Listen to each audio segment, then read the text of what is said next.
How lovely is thy dwelling place, O Lord of hosts, to me. This week's hymn is a setting of Psalm 84, unchanged since its placement in the Scottish Psalter of 1650, in which many psalms were set to metrical tunes so they could be easily sung.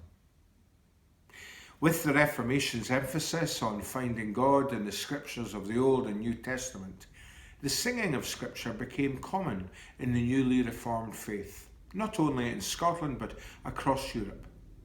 And traces of that Scottish Psalter of 1650 can still be found in hymnals across the English-speaking world today.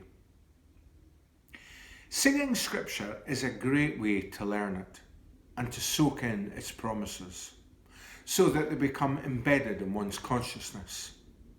That is, of course, what the Reformers intended with the setting of psalms to metrical tunes, faithfully translating them from their original Hebrew into vernacular verse that was both memorable and easily sung.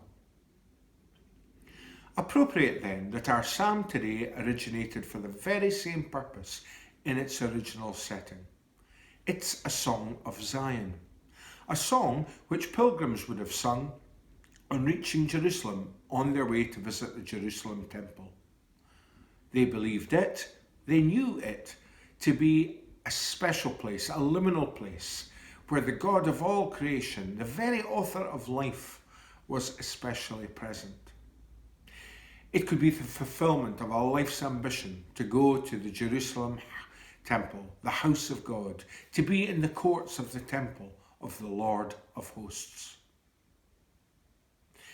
God, of course, is everywhere, but people have always found some places special or meaningful in their spiritual lives. For the writer of this psalm and those who have sung it ever since, the pilgrimage to a house of God represents a sense of belonging, a sense of coming home, accompanied by a joyous and overwhelming sense of contentment and deep peace.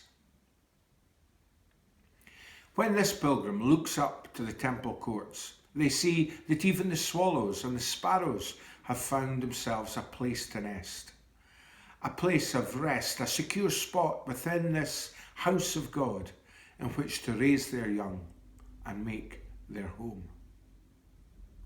This revelation is analogous with our own journey of faith.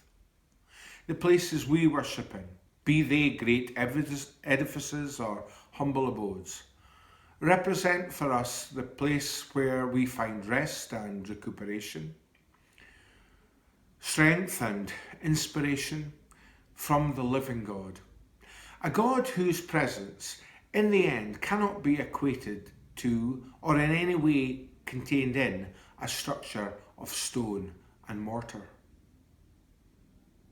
Blessed are they in thy house that dwell, they ever give thee praise. Blessed are they whose strength thou art, in whose heart are thy ways. There are many of us who over our lifespan, its twists and turns, have found strength for living and resilience for change in the love of Christ. Many of us have felt God's presence, be that in a particular place or at a particular juncture in our lives. When I sing this psalm in church, I always bring to mind a particular person, a former parishioner, Mary Crichton, who lived around the corner from the manse in Brechin and whose kitchen and dining room overlooked Brechin's medieval cathedral.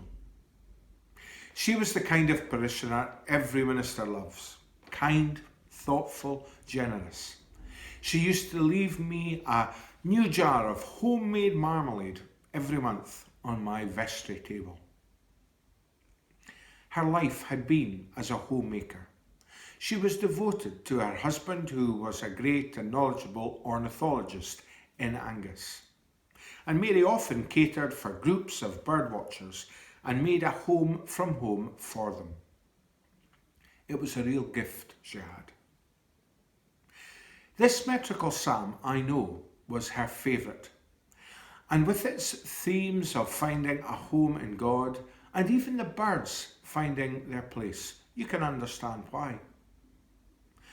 After her husband's death, she had taken great comfort from that old church across the way from her window, from its ethereal feeling of spirituality as a place that people had called home and found a sense of the mystery of God in. A place where, ever since Irish monks first arrived with the Christian story in Scotland, people have found sanctuary and rest.